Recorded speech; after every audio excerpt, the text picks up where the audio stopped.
October 2, 2024న సూర్యగ్రహణం రాబోతుంది. మహాలయ అమావాస్య రోజు ఈ సూర్యగ్రహణం సంభవిస్తుంది. ఇది మహాశక్తివంతమైన సూర్యగ్రహణం.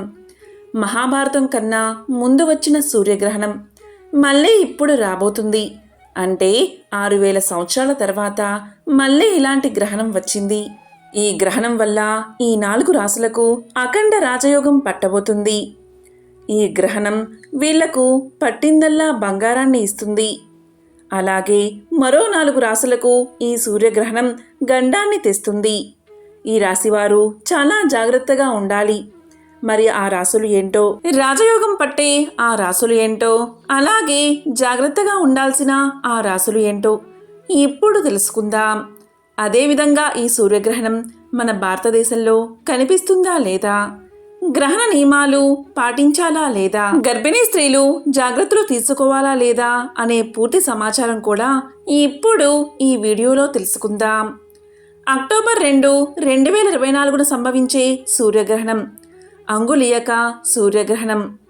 ఈ ఏడాది ఏర్పడే చివరి 2వ సూర్యగ్రహణం ఇదే. పితృపక్షం చివరి రోజున అంటే మహాలయ అమావాస్య రోజున సంభవించనుంది. ఈ రోజున పూర్వీకులందరూ భూమికి వీడ్కోలు పలుకుతారని చెబుతారు. జ్యోతిష్య శాస్త్రంలో సూర్యగ్రహణ సంఘటనను అశుభకరమైనదిగా పరిగణిస్తారు. సూర్యగ్రహణం దేశం, ప్రపంచాన్ని, అలాగే మానవ జీవితాన్ని ప్రభావితం చేసింది. అక్టోబర్ 2న ఏర్పడే ఈ సూర్యగ్రహణం వల్ల ప్రజల మనస్సుపై ప్రభావం ఉంటుంది. మొత్తం 12 రాశుల మీద సూర్యగ్రహణ ప్రభావం ఉన్నప్పటికీ 4 రాశుల మీద ముఖ్యంగా ఉండబోతుంది. ఇలా ఏర్పడే గ్రహణంలో సూర్యుడి కంటే చంద్రుడి పరిమాణం చిన్నదిగా ఉండడం వల్ల చంద్రుని చుట్టూ సూర్యుడు ఒక ప్రకాశవంతమైన ఒక ఉంగరం వలె కనిపిస్తాడు. ఈ విధంగా 7 నిమిషాల 25 సెకన్ల పాటు కనిపిస్తాడు. ఇదే ఈ గ్రహణం ప్రత్యేకత. ఈ గ్రహణం మన భారతదేశంలో కనిపించదు, కానీ ఈ గ్రహణ ప్రభావం రాశులపై ఉంటుందని జ్యోతిష పండితులు చెప్తున్నారు. ఈ సూర్యగ్రహణం మహాలయ అమావాస్య రోజు భారత కాలమానం ప్రకారం అక్టోబర్ 2 రాత్రి 9 గంటల 13 నిమిషాల నుంచి అక్టోబర్ 3వ తారీఖు తెల్లవారుజామున 3 గంటల 17 నిమిషాల వరకు ఈ గ్రహణ ప్రభావం ఉంటుంది. ఈ గ్రహణం ఏర్పడుతుంది అంటే రాత్రంతా కూడా ఈ గ్రహణం ఉంటుంది. అంటే ఈ గ్రహణం మన భారత కాలమానం ప్రకారం రాత్రి ఏర్పడుతుంది. అమెరికాలో ఉండే మన భారతీయులు అందరూ కూడా గ్రహణ నియమాలు పాటించాలి. గ్రహణ సమయం అనేది పర్వకాలం. గ్రహణ సమయంలో మనం చేసే కొన్ని పరిహారాల వల్ల అది మనకు వరంగా మారుతుంది. మన జీవితంలో అరిష్టాలు తొలగిపోవాలి అంటే గ్రహణ సమయంలో మనం దేవతలకు, యక్షిణీ దేవతలకు శక్తిని ఇవ్వగలిగితే ఆ గ్రహణ సమయం అయిపోయాక ఆ దేవతలు మనకు తిరిగి శక్తిని ఇస్తారు. ఈ గ్రహణం ఎవరెవరికి బాగోలేదు. ముఖ్యంగా ఈ గ్రహణం హస్త నక్షత్రం యొక్క 1, 2వ పాదంలో జరగబోతూ ఉంది. హస్త నక్షత్రం వారికి ఈ గ్రహణం మంచిది కాదు. అనారోగ్య సమస్యలు వస్తాయి, విపత్తులు వస్తాయి, మీ మీద అబండాలు వేయడం, అవమానాలు జరగడం ఇవన్నీ జరుగుతాయి. ఆస్తి నష్టం, వ్యాపార నష్టం జరుగుతుంది. అక్టోబర్ 18వ తేదీ వరకు బాగుండదు. అక్టోబర్ 2 నుంచి అక్టోబర్ 18 వరకు మీకు సమయం బాగోలేదు. మరలా ఆశ్వయుజ పౌర్ణమి వరకు పూర్ణ చంద్రుని దర్శనం చేసుకునే వరకు ఈ దోషం ఉంటుంది. ముఖ్యంగా కన్యారాశి, మీనరాశి వారికి ఇది వర్తిస్తుంది. అందువల్ల కన్యారాశి వాళ్ళు చాలా జాగ్రత్తగా ఉండాలి. ఇక మీనరాశిలో రాహు సంచారం వల్ల ఈ రాశి వాళ్ళు కూడా అప్రమత్తంగా ఉండాలి. ఏ రాశులకు ఈ గ్రహణం బాగోలేదు అంటే కన్యారాశి, సింహరాశి, మీనరాశి, మేషరాశి ఈ 4 రాశుల వారికి ఈ గ్రహణం బాగాలేదు. వీళ్ళు ప్రపంచంలో ఎక్కడ ఉన్నా సరే వారికి ఈ గ్రహణం వర్తిస్తుంది. ఈ గ్రహణం చూసేవారికి 100% ఎఫెక్ట్ ఉంటుంది. గ్రహణం ఎక్కడైతే కనబడదో వారికి 50% మాత్రమే ప్రభావం ఉంటుంది. ఇక ఈ రాశుల వారికి తరచుగా బంధుమిత్ర కలహం, అనారోగ్య సమస్యలతో మానసిక, శారీరక శాంతి లేక ఇబ్బందులు పడతారు. విపరీతమైన ధన వ్యయంతో రుణబాధలు కలుగుతాయి. రుణం తీర్చడానికి కొత్త రుణాలు చేయవలసిన పరిస్థితి ఏర్పడుతుంది. అనుకున్న పనులన్నీ వాయిదా పడతాయి. భార్యాభర్త సంతానాలతో విభేదాలు ఏర్పడతాయి. భార్యాభర్తల మధ్య అన్యోన్యత తగ్గి విడాకుల వరకు వెళ్తారు. ఆస్తులు అమ్ముకోవాల్సి వస్తుంది. మాట పట్టింపులతో బంధువులతో కలహాలు ఏర్పడతాయి. మనస్పర్ధలు పెరుగుతాయి. మనోనిశ్చయం తగ్గుతుంది. మీరు డబ్బు ఇచ్చింది కాక మీరే బాధపడాల్సి వస్తుంది. ధైర్యం తగ్గి అలజడికి గురవుతారు. సరైన సమయానికి నిద్ర ఆహారం లేకుండా అనారోగ్యానికి గురవుతారు. తరచుగా ఔషధ సేవనం జరుగుతుంది. బంధువుల మధ్య అపఖ్యాతి ఏర్పడుతుంది. ధనం నిలవక ఖర్చవుతుంది. మనోధైర్యం తగ్గుతుంది. రుణబాధలు పెరుగుతాయి. సాంకేతిక సమస్యలతో ఉన్న ధనం కూడా అవసరానికి అక్కరకు రాకుండా ఆశ చూపించి మోసం చేసే వ్యక్తులు మీకు తారసపడతారు. మీ ప్రమేయం లేకున్నా మీరు నిందలు పడాల్సి వస్తుంది. పోలీసు కోర్టు కేసునందు ఇరుక్కునే అవకాశముంది.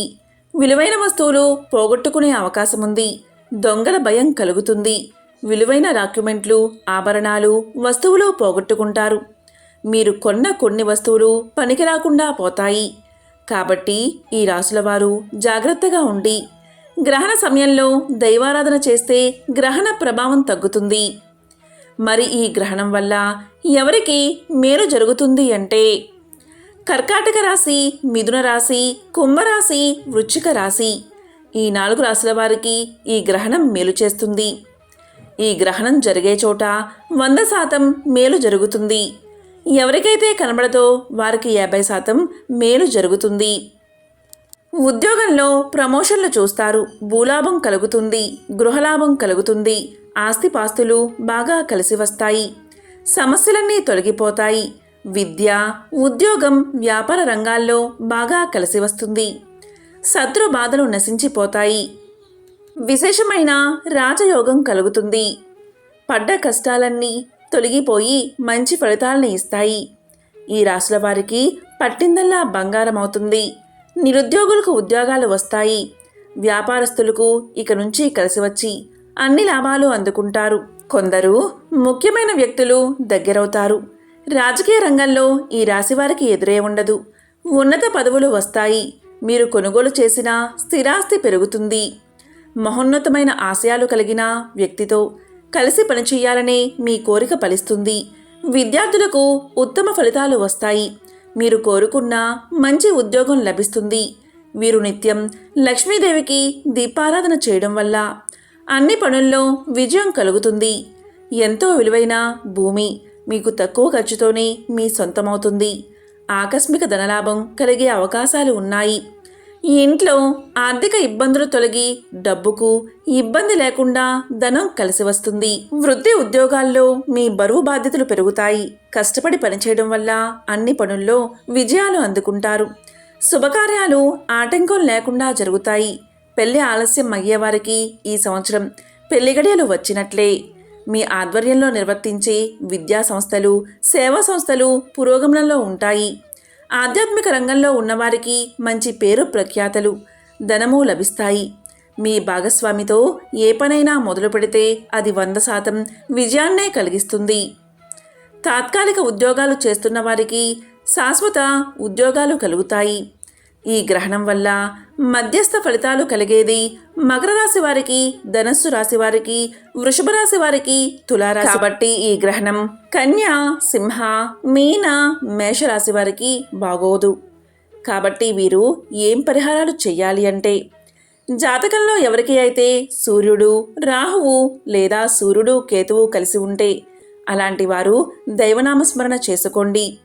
అలాగే ఎవరైతే కనుక సూర్యగ్రహణానికి, చంద్రగ్రహణానికి మధ్యకాలంలో పుట్టారో, సంధి కాలంలో పుట్టారో వారందరూ కూడా గ్రహణ సమయంలో ఓం నమః శివాయ అనే మంత్రాన్ని కానీ, ఓం నమో నారాయణాయ అని కానీ, ఓం శ్రీ మాత్రే నమః అని జపించాలి.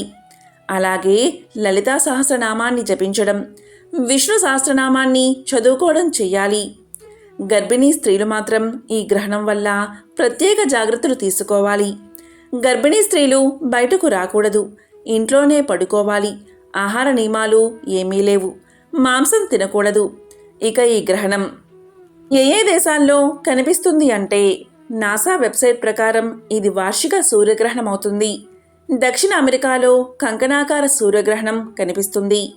దక్షిణ అమెరికా, అంటార్కిటికా, పసిఫిక్ మహాసముద్రం, అట్లాంటిక్ మహాసముద్రం, ఉత్తర అమెరికాలో పాక్షిక గ్రహణం కనిపిస్తుంది. దీన్నే రింగ్ ఆఫ్ ఫైర్ అని పిలుస్తారు. సూర్యుని చుట్టూ ఎర్రని వలయాకారం ఏర్పడుతుంది.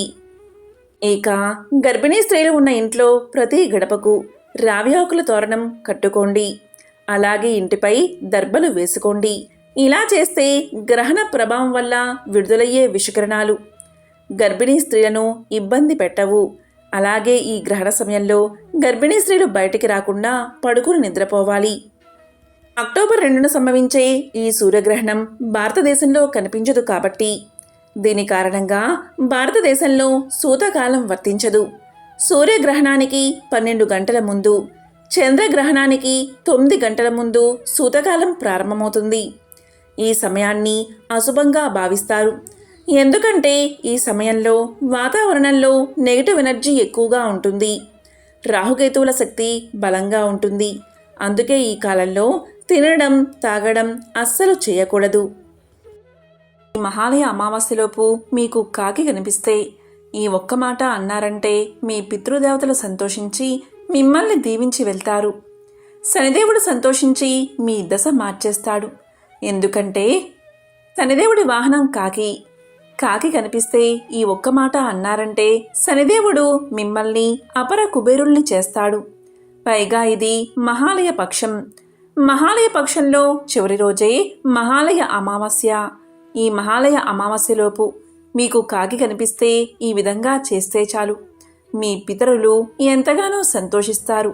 వారి ఆకలి తీరి తృప్తి చెంది మిమ్మల్ని దీవించి వెళ్తారు. మరి ఎంతో శక్తివంతమైన మహాలయ అమావాస్యలోపు కాకి కనిపిస్తే ఏ మాటను పలకాలో, ఏం పెడితే మీ దశ తిరిగి రాజయోగం పడుతుందో ఇప్పుడు ఈ వీడియోలో తెలుసుకుందాం. భూమి మీద ఉన్న ప్రాణులన్నీ 2 కన్నులతో చూడలేని ఆత్మలను కాకి మాత్రం ఒంటి కంటితోనే చూడగలుగుతుంది. అలా చూసి ఆ ఆత్మలకు సమాచారం అందించే వరం పొంది ఉంది. కాబట్టే శివుడిలాగా శ్మశానంలోనే సంచరిస్తూ కావు కావుమని సమాచారాన్ని ఆత్మలకు తెలియజేస్తుంది. ఒకవేళ కాకులు పిండాలను ముట్టుకోకపోతే ఆత్మలు తృప్తి చెందక శాంతిలేగా అక్కడికక్కడే తిరుగుతూ బాధపడుతూ ఉంటాయి. కాబట్టి పిండాలను కాకులు మాత్రమే తినాలి. దీని వెనుక ఒక పురాణ కథ కూడా ఉంది. అది ఏంటో ఇప్పుడు తెలుసుకుందాం. మన హిందూ సాంప్రదాయంలో కాకికి ప్రత్యేక స్థానముంది. కాకి కూడా 3 అద్భుత వరాలు పొందినట్లు సౌర పురాణం అలాగే పద్మ పురాణం తెలియజేస్తున్నాయి. మరి కాకి పొందిన ఆ అద్భుత వరాలు ఏంటో ఇప్పుడు ఈ వీడియోలో తెలుసుకుందాం. కాకులు పితృదేవతలకు ఆహారాన్ని అందించే పవిత్ర జీవులు. ఇక సౌర పురాణం ప్రకారం చాలా కాలం క్రితం ఈ కాకుల్లో ఒక కాకి సూర్యుడి గురించి ఘోర తపస్సు చేసింది. ఆ కాకి యొక్క అద్భుత తపస్సుకు సూర్యభగవానుడు మెచ్చుకుని ప్రత్యక్షం అయ్యాడు. దీంతో కాకి ఎంతో సంతోషించి సూర్యుణ్ణి పరిపరి విధాలా స్తుతించింది. ఇక సూర్యుడు ఎంతగానో సంతోషించి ఇలా పలికాడు, కాకుల్లో ఉత్తమమైన ఓ కాకి, నీ తపస్సు నాకు ఎంతో ఆనందాన్ని కలిగించింది. అసలు నీ తపస్సుకు కారణమేమిటి అని ప్రశ్నించాడు. దానికి కాకి ఇలా సమాధానం చెప్పింది, ఓ సూర్య భగవానుడా, ఈ సృష్టిలో ప్రతి ప్రాణి ఒక్కొక్క వస్తువును, ఒక్కొక్క జీవిని, అది పక్షో జంతువో వాహనంగా చేసుకున్నారు. ఆహారాన్ని సేకరించే జాతి మేము. మాకు ఈ లోకంలో ఎంతో అవమానం జరుగుతుంది. అందరూ మానవులు మమ్మల్ని తిడుతున్నారు. నా అరుపు కూడా వారికి ఎంతో అసహ్యంగా ఉంటుంది అంటున్నారు. మమ్మల్ని దగ్గరికి కూడా రానివ్వడం లేదు. కాకా అని అసహ్యంగా అరుస్తుంది అని చెబుతున్నారు. నాకు మా జాతికి కూడా గుర్తింపు రావాలి. నేను కూడా ఎవరికో ఒకరికి వాహనంగా మారాలి అని తన కోరికను తెలియజేసింది. నన్ను అనుగ్రహించండి స్వామి అని విన్నవించుకుంది. ఇక కాకి చెప్పిందంతా విని సూర్యభగవానుడు ఎంతో జాలిపడ్డాడు. భూలోకంలో కాకికి ఇంత అన్యాయం జరుగుతుందా, పాపం ఎంత బాధపడి ఉంటుందో అనుకుని ఇలా పలికాడు, ఓ కాకి, నేను నీకు 2 వరాలు ఇస్తున్నాను. మొదటి వరం ఏంటి అంటే పితృదేవతలకు పెట్టే పిండం కేవలం కాకులు మాత్రమే తినాలి. కాకులు తింటేనే ఆ ఆహారం పితృదేవతలకు చేరుతుంది. ఇది మొదటి వరం. అలాగే పితృదేవతలకు పిండం పెట్టి పిండాన్ని కాకులకు పెడితే అది కాకి తింటే కాకి తిన్న వెంటనే ఆ ఆహారం పితృదేవతలకు ఆహారంగా మారుతుంది. తద్వారా వారి కడుపు నిండుతుంది. కాకి ఇక్కడ పిండమన్నం తింటే చాలు అక్కడ పితృదేవతలకు తెంపులు వస్తాయి. వారికి సంతృప్తి కలుగుతుంది. వారి ఆశీర్వాదం వారి వంశంలోని వారికి కలుగుతుంది. ఇదే మొదటి వరం. ఇక రెండవ వరం ఏంటి అంటే నా కుమారుడు శనిదేవుడు ఉన్నాడు. ఆయన దగ్గరకు వాహనంగా వెళ్ళడానికి ఏ జంతువులు పక్షులు ఒప్పుకోవడం లేదు. ఎంతగానో భయపడుతున్నాయి. నువ్వేం భయపడాల్సిన పనే లేదు. శనిదేవుడు కరుణా స్వరూపుడు. నీవు ఈ రోజు నుంచి శనిదేవుడికి వాహనంగా ఉండు. దీనివల్ల నీకు భూలోకంలో ఎనలేని గుర్తింపు లభిస్తుంది. శనిదేవుడికి ఈ భూలోకంలో ఎంతో పేరు ఉంది. ఆయన్ని తలుచుకుంటే ఆయన వాహనమైన నిన్ను కూడా తలుచుకుంటారు. ఆయన పూజలో భాగం కూడా నీవవుతావు. నీకు ఆహారం పడితే శనిదేవుడు ఎంతో ఆనందిస్తాడని రెండో వరాన్ని ఇచ్చాడు సూర్యభగవానుడు. దాంతో కాకి శనిదేవుడికి ఆ రోజు నుంచి వాహనంగా మారింది. ఈ విధంగా సూర్యుడు 2 వరాలు ఇవ్వడం వల్ల కాకికి భూలోకంలో మంచి గుర్తింపు వచ్చింది. ఇక పద్మపురాణం ప్రకారం కొంతకాలం పోయాక కాకులన్నీ శనీశ్వరుడి దగ్గరికి వెళ్ళి ఇలా అన్నాయి. కేవలం చనిపోయిన వారి పిండం తినడం వల్ల వారి ఆకలి తీరుతుంది అంటే మాకు భూలోకంలో రావాల్సినంత కీర్తి రావడం లేదు. మరొక వరం కూడా ప్రసాదించండి స్వామి అని వేడుకున్నాయి. దానికి శనీశ్వరుడు ఇలా సమాధానం చెప్పాడు. ఎక్కడైనా సరే దేవాలయంలో కానీ ఇంట్లో కానీ నైవేద్యంగా పెట్టిన అన్నాన్ని లేదా పదార్థాన్ని మీకు ఆహారంగా వేస్తే మీరు దాన్ని తింటే దేవతలందరికీ సంతృప్తి కలుగుతుందని, అలా పెట్టిన వారికి దేవతలు వరాలు కురిపిస్తారని వరాన్ని ఇచ్చాడు శని భగవానుడు. అప్పట్నుంచి కాకి దైవారాధనలో భాగమైనది.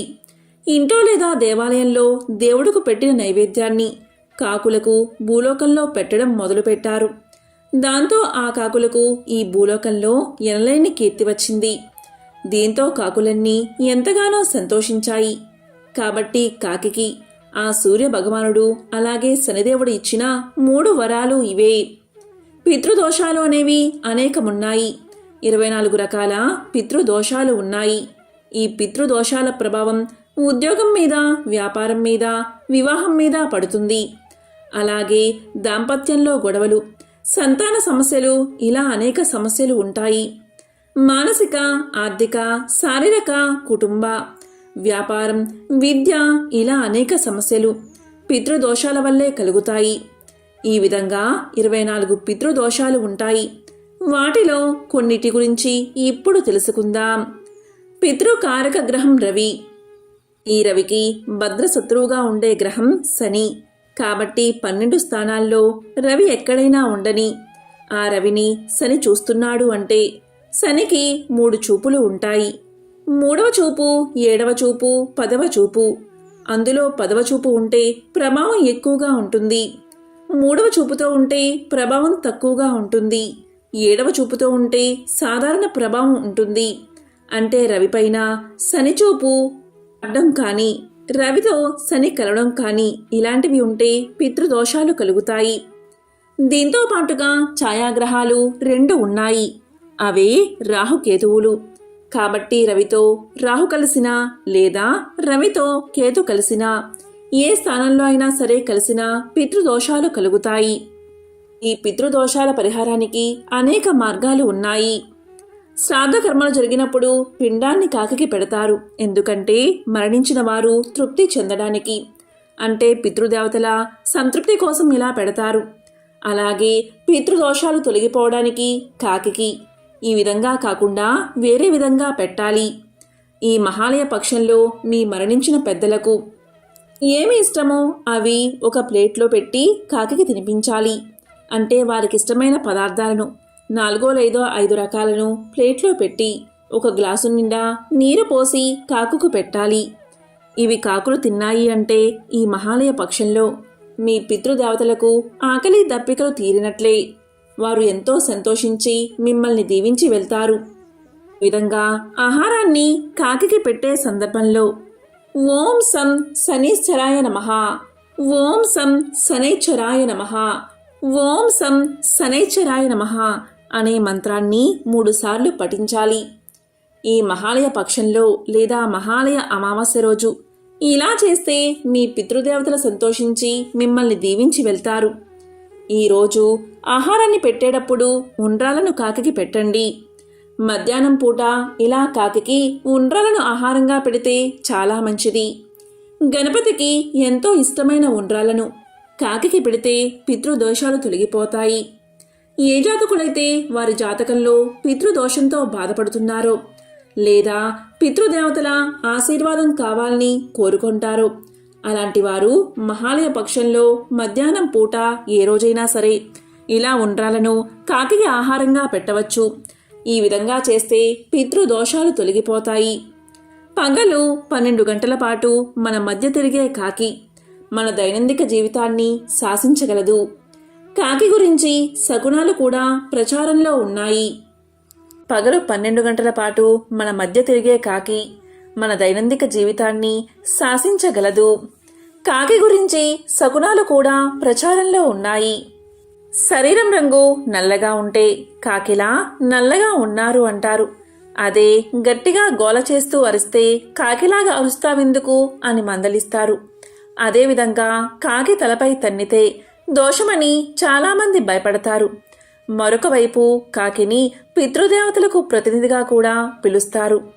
కాకి ఇంటి దగ్గర గోడపై వాలితే ఇంటికి బంధువులు వస్తారేమో అని చాలామంది నమ్మకం. కానీ కాకి బంధువులు వచ్చే విషయాన్ని ముందుగానే చెబుతుందా అనే సందేహం చాలా మందికి ఉంటుంది. కాకి అరుపుకు రామాయణంలో ఒక కథ ఉంది. ఆంజనేయ స్వామి సీతమ్మను వెతుక్కుంటూ లంకకు బయలుదేరతాడు. అతను సీతమ్మ దగ్గరకు రాగానే చెట్టుపై ఉన్న పక్షి గట్టిగా అరుస్తుంది. అలా అది ఆంజనేయుడు వచ్చిన వార్తను సీతమ్మకు తెలియచేసింది అని ఈ నమ్మకం పుట్టుకొచ్చింది. అంతేకాదు ఆంజనేయుడు రావడం సీతమ్మకు శుభవార్తే కాబట్టి కాకి వస్తే శుభవార్తే అందుతుందని నమ్మకం. అలాగే కాకి తలపై తన్నితే మాత్రం భయపడిపోయేంత అపనమ్మకం ఉంటుంది. కాకి శనికి వాహనం కాబట్టి కాకి తలకు తగిలితే శనిదోషం తగులుతుందని యముడికి సంకేతమని చాలామంది భయపడతారు. కానీ దీనికి అంతగా భయపడవలసిన అవసరం లేదని జ్యోతిష్య శాస్త్రం చెబుతుంది. మీకు భయంగా ఉంటే చక్కగా శివాలయానికి వెళ్ళి నువ్వుల నూనెతో దీపం వెలిగించి అభిషేకం చేయించుకుంటే సరిపోతుంది. ఈ విధంగా చేస్తే ఆ కాకి తలకి తగిలిన దోషం మొత్తం తొలగిపోతుంది. ఇక కాకి ఇంటి ముందు పదే పదే అరిస్తే అది దేనికి సంకేతము అంటే హిందూ సాంప్రదాయంలో అనేక నమ్మకాలు ఉంటాయి.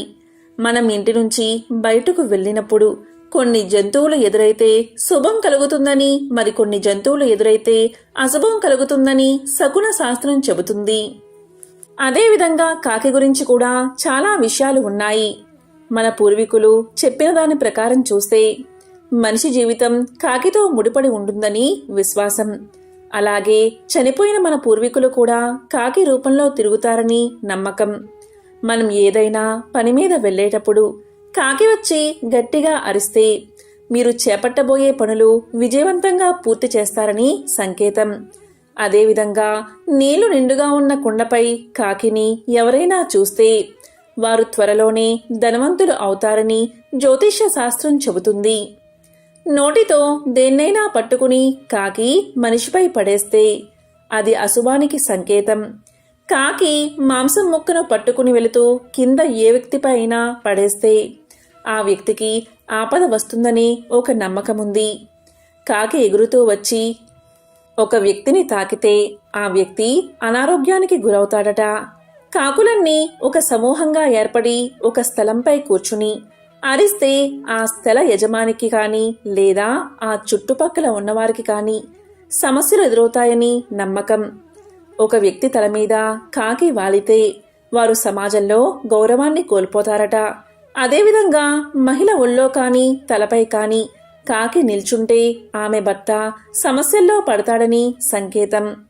సాయంత్రం వేళ కాకి ఆగ్నేయం వైపు నుండి చూస్తే ద్రవ్య లాభం కలుగుతుందని, అదేవిధంగా కాకి అద్దాన్ని కొడుతూ ఉంటే దగ్గరలో ఉన్న వ్యక్తికి ఆపద కలుగుతుందని నమ్మకం. కాకి ఇంటి పరిసర ప్రాంతాల్లోకి వచ్చినప్పుడు బియ్యం గింజల్ని వేస్తే దరిద్రదేవత ఇంట్లో నుంచి బయటకు వెళ్ళిపోతుంది. కాబట్టి ఇంటి దగ్గరకు వచ్చిన కాకులకు ఆహారం వెయ్యండి. ఇలా చేస్తే దరిద్రదేవత మీ ఇంట్లోంచి బయటకు వెళ్ళిపోతుంది. లక్ష్మీదేవి మీ ఇంట్లో సిరుల వర్షాన్ని కురిపిస్తుంది. కాబట్టి ఇవే పూర్వం నుంచి కాకి గురించి ఉన్న కొన్ని నమ్మకాలు. ముందుగా పితృపక్షం గురించి చెప్పే ఒక కథను ఇప్పుడు విందాం. ఈ కథను విన్నంతనే సకల శుభాలు కలుగుతాయి.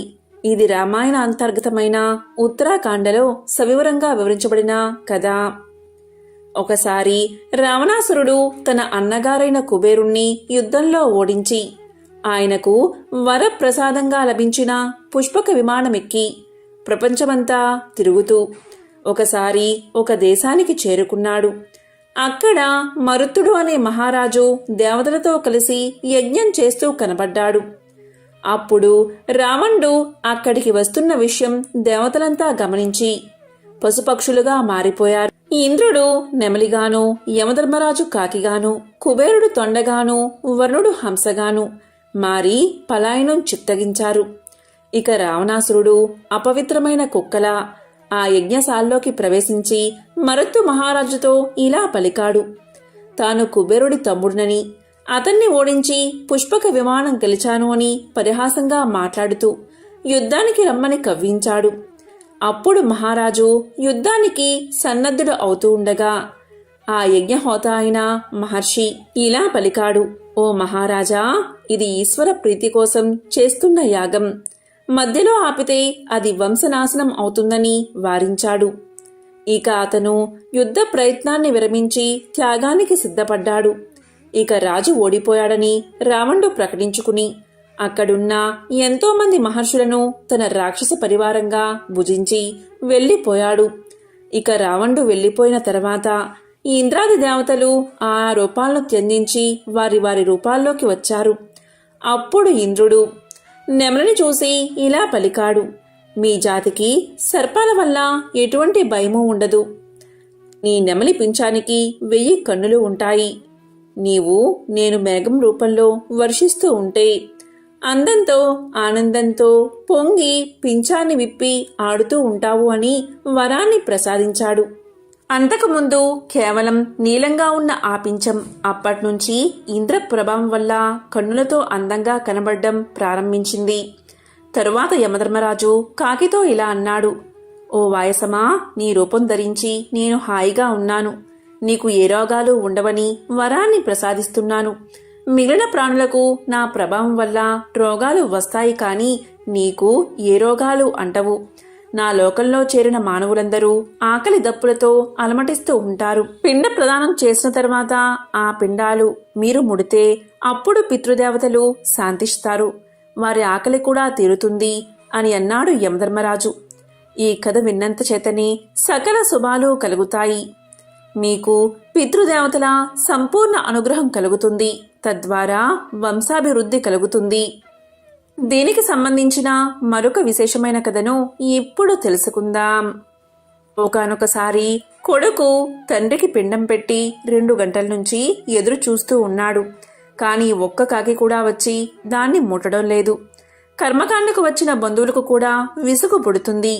ఇక బంధువుల్లో ఉన్న ఒకరు పంతులు గారితో ఇలా అంటున్నారు. ఓ పంతుల గారు, ఒకవేళ కాకి ముట్టకుంటే ఎలా అని ప్రశ్నించాడు. దానికి పంతులు ఇలా సమాధానం చెప్పాడు. ఒకవేళ కాకి ముట్టకుంటే నీళ్ళల్లో కూడా వెయ్యవచ్చు, జలచరాలకు అని సమాధానం చెప్పాడు. ఇక అక్కడ ఉన్న ఒక పెద్దావిడ, లేదు, కాకి వచ్చి ముడితేనే ఆత్మశాంతి కలిగినట్టు. అప్పటి వరకు ఇక్కడి నుంచి కదిలేదే లేదు, వేచి చూడాల్సిందే అని ఖచ్చితంగా చెప్పింది. ఇక బంధువులందరూ అసలు కాకులు కనిపిస్తున్నాయా, కాకులన్నీ ఏమైపోయాయి అని అంటూ ఉండడం మొదలుపెట్టారు. ఇక పిల్లనిచ్చిన మామ ఇలా అన్నాడు. అబ్బా, ఈ ముసలోడు బతికి ఉన్ననాళ్ళు సాధించాడు, చచ్చిన తర్వాత కూడా సాధిస్తున్నాడు అన్నాడు. తన మామ అన్న మాటలకు అవును అన్నట్లు తలూపాడు చనిపోయిన వ్యక్తి కొడుకు. ఆ మామ అల్లుళ్ళ ప్రవర్తనకు పెద్దావిడకు బాగా కోపం వచ్చింది. చనిపోయిన వ్యక్తి అంటే ఆమెకు అంత గౌరవం.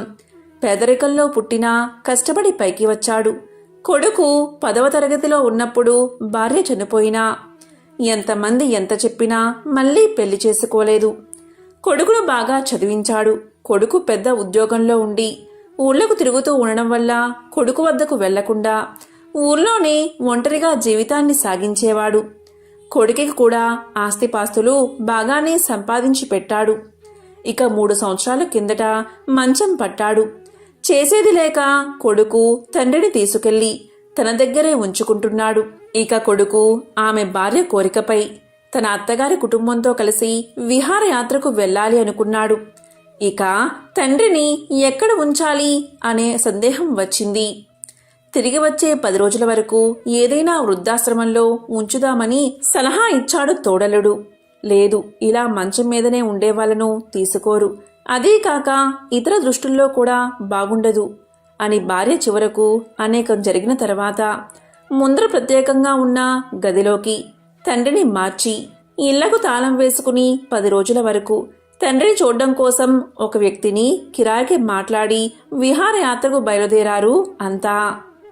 ఇదంతా చూసి ఎందుకు భారం అనుకున్నాడో ఏమో కాని అదే రోజు రాత్రి తెల్లవారేటప్పుడు గుండెపోటుతో మరణించాడు. పెద్ద ఆయన ఇలా మరణించగానే విహారయాత్రకు వెళ్లిన వారంతా అర్ధాంతరంగా రావాల్సి వచ్చింది. అంత్యక్రియల కోసం స్వగ్రామం చేరుకున్నారు. అంత్యక్రియలకు ఊరూరంతా వచ్చారు. తర్వాత జరిగే కర్మకాండలో దగ్గర బంధువులు మాత్రమే పాల్గొన్నారు. ఇక పెద్దావిడ ఇలా అంది, బతికి ఉన్ననాళ్ళు మీ నాన్న ఏం కష్టపెట్టాడు అని అడిగింది.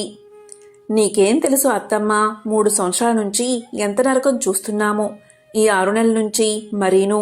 అన్నీ మంచం మీదే. వాటి కోసం పెద్ద జీతానికి మనిషిని పెట్టాల్సి వచ్చింది.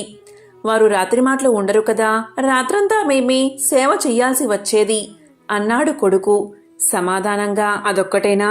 రాత్రి వరకు కూడా కాలు నొక్కించుకుంటూ ఉండేవాడు, తొందరగా వదిలిపెట్టేవాడు కాదు అని సమాధానం చెప్పాడు. అతని మామ కూడా అల్లుడికి వత్తాసుగా. అప్పుడు ముసలావిడ ఇలా పలికింది, ఓహో అంతేనా? నీకు చిన్నప్పుడు 2 సంవత్సరాల పాటు ఏదో రోగాన్న పడితే నిన్ను కంటికి రెప్పలా కాపాడుకున్నాడు మీ నాన్న. అదేనా సాధించడమంటే అంది పెద్దావిడ. మళ్ళీ ఇలా పలికింది, మీ అమ్మ చనిపోయిన తర్వాత బెంగతో మానసికంగా కుంగిపోయిన నీకు ఫిట్స్ వస్తూ ఉంటే సంవత్సరం పాటు నిన్ను కనిపెట్టుకుని సేవ చేశాడే, అదేనా సాధించడమంటే అంది పెద్దావిడ. మీ అమ్మ చనిపోయిన తర్వాత మళ్ళీ పెళ్లి చేసుకోమంటే అప్పుడు మీ నాన్న నా కొడుకు దిక్కులేని వాడవుతాడే అంటూ నీకోసం తన సుఖాన్ని వదులుకున్నాడు కదా, అదేనా మీ నాన్న నిన్ను సాధించడమంటే? నేను దరిద్రంలో పుట్టి పెరిగాను. నా కొడుక్కు అలాంటి పరిస్థితి రావద్దని తన చెమటంతా దారపోసి భూములు నగా నట్రా అన్నీ జమచేసి నీకు ఇచ్చాడు కదా మీ నాన్న, అదైనా సాధించడమంటే అని అడిగింది ముసలావిడ. నువ్వు ఎప్పుడు బిజీగా ఉంటావు, ఫోన్ చేస్తే నీకు ఎక్కడ ఇబ్బంది కలుగుతుందేమో అని ఫోన్ చేయడానికి కూడా వెనుకాడేవాడు. నీతో మాట్లాడాలి అనుకున్న మాటలన్నీ ఒక డైరీలో రాసేవాడు. మీ నాన్న మీద నిజంగా నీకు ప్రేమ ఉంటే ఇంట్లో ఆ డైరీని వెతికి చదువు.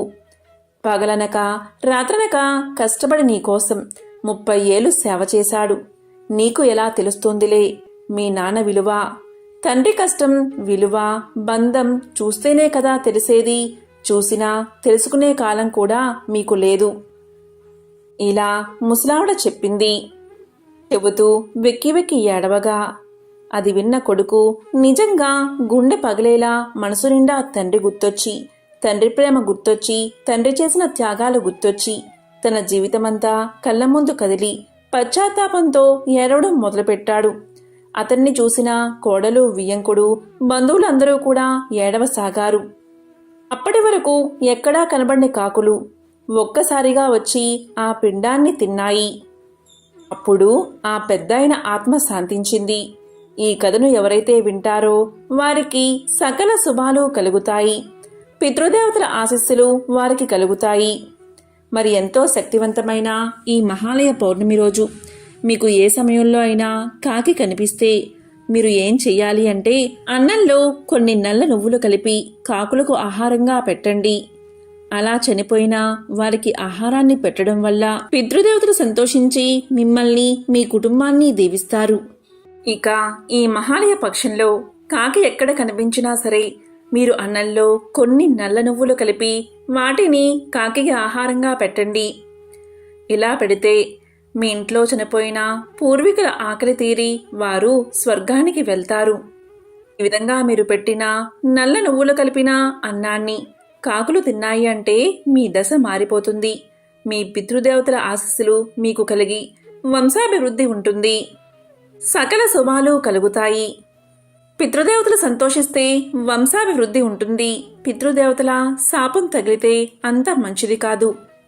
కాబట్టి ఈ మహాలయ పక్షంలో మహాలయ అమావాస్య వరకు ఈ 15 రోజుల్లో కాకి ఎప్పుడు కనిపించినా సరే నల్ల నువ్వుల ఆహారాన్ని వేసి నమస్కారం చేసి దీవించమని వేడుకోండి.